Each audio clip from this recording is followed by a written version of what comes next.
Laura's POV. Text screen. Laura texts, I'm not sure he understands.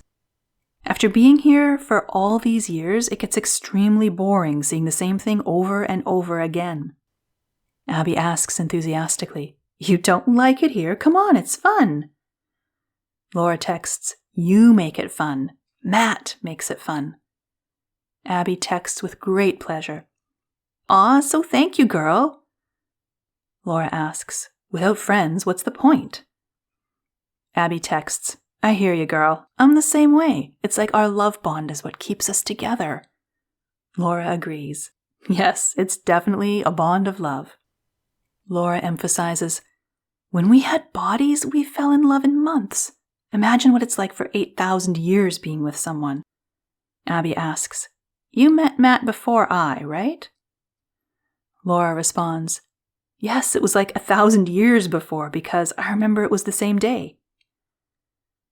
Abby texts, I know it was in Millennium 3000 when we met, so I'm guessing it was Millennium 2000 with you and Matt. Laura responds enthusiastically, Yes, it was in 2875 when Matt and I met, and 3875 when you and I met. Abby texts with surprise, That's 6,000 years for us and 7,000 for Matt. Such a long time.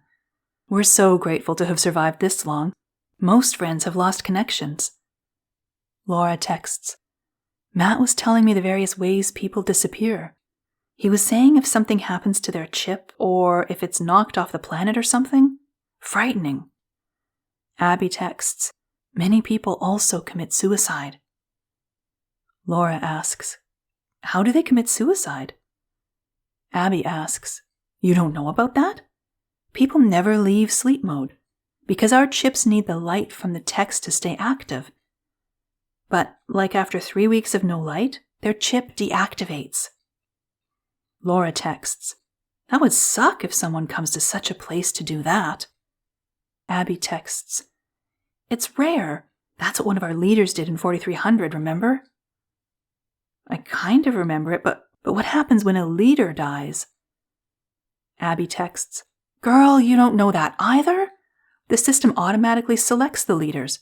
I think it's based on lots of probability and comparison factors to determine who is most likely to do the best job at the time. I'm not exactly sure how it works, but it knows what type of people in the person that is needed. Laura asks, But what if the person doesn't want to be a leader? They don't have to. I was told they are given the option to accept or decline, and if they decline, the computer determines the next best person for the job. Laura texts, That sounds better instead of waking up and finding you're leader of a network. Abby texts, LOL, true. Speaking of leaders, are you excited for our world meeting coming up? Laura texts, Not really. Matt says I should pay attention more in them. Maybe I will this one. When is it? Abby texts firmly, It's in only 17 more days. I'm just excited to know of any new updates or if we got a new leader or not. But remember, the computer records everything, so all world chats are archived. You can recall them by a function, but I don't remember it offhand. Laura asks, You know what I like most about Matt? Abby asks jokingly, His hair. Laura texts, I like the way he dresses. Abby texts, LOL, if only we had bodies again. By the way, has he ever asked you out, or you him? Or are you guys still only friends? No, we haven't. We were talking once, and he feels relationships here are pointless while we don't have bodies, so that ruined that. Abby texts, I can understand that. It's not like you guys can hold hands, kiss, have babies. How did you guys first meet, anyways? Laura asks, Yes, but aren't there people married on here? We both signed up for the matching algorithm, and he said I was one of his top matches, and we've been friends ever since. Abby asks, Has he ever told you what he looked like when he had a body? That's the thing. He always says, marvelous, gorgeous, and stupendous. Sometimes I wish he was just more open and honest with me. But I think Terry is the only person he knew before the system. All my family has died off since the year 3000.